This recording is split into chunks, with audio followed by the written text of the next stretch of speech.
Oh, je vais donner là une définition proche de la définition de Jung. C'est une convergence d'événements très improbables qui sont reliés par le sens et non par la cause. C'est-à-dire qu'il n'y a aucune explication causale.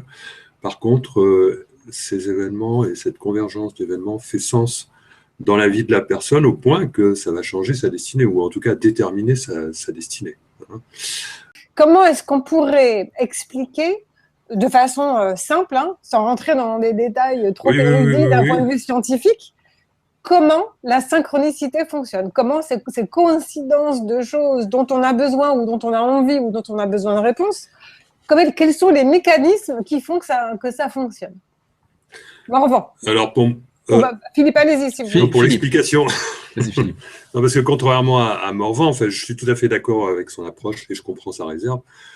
Pour moi, je considère que c'est limpide. Mais c'est normal puisque je suis l'auteur d'une théorie qui propose une explication de la synchronicité.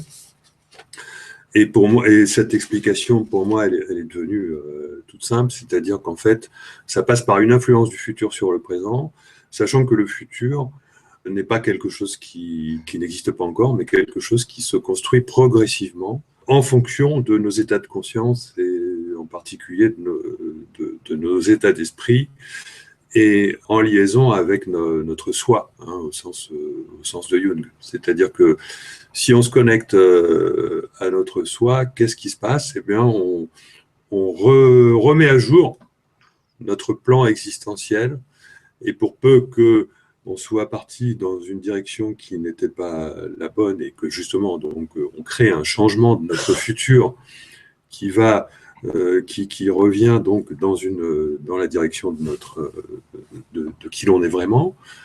Ce changement dans notre futur est encore instable. On peut parler d'anciens futurs et de nouveaux futurs en formation. Et c'est celui-là qui nous envoie des ponts, qui crée ces hasards absolument improbables, qui font qu'une fois que ce futur-là est en formation, eh bien, pour peu qu'on soit sensible aux synchronicités, à ce qui nous arrive, le hasard va nous envoyer les ponts qui vont nous permettre d'y aller.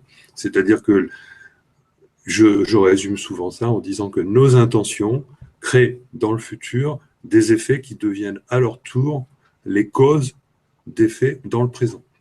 Donc, on peut très bien imaginer que à partir du moment où on est sensible au hasard, où on est sensible à ce qui arrive, on est sensible tout simplement à la poésie de la vie. En fait, ça redonne du sens, ça donne un véritable sens à la poésie.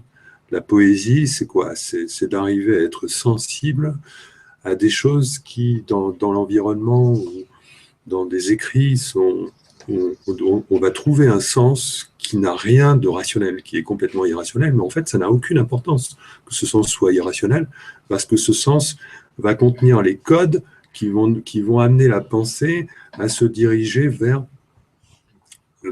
quelque chose qu'elle a déjà tracé avec son soi, et pour peu qu'elle se reconnecte à sa raison d'être, les codes qui sont générés par cette sensibilité poétique vont fonctionner pour amener la personne dans la direction de son futur choisi inconsciemment. Donc, c'est important de relier on va dire la synchronicité, c'est la poésie pour les scientifiques.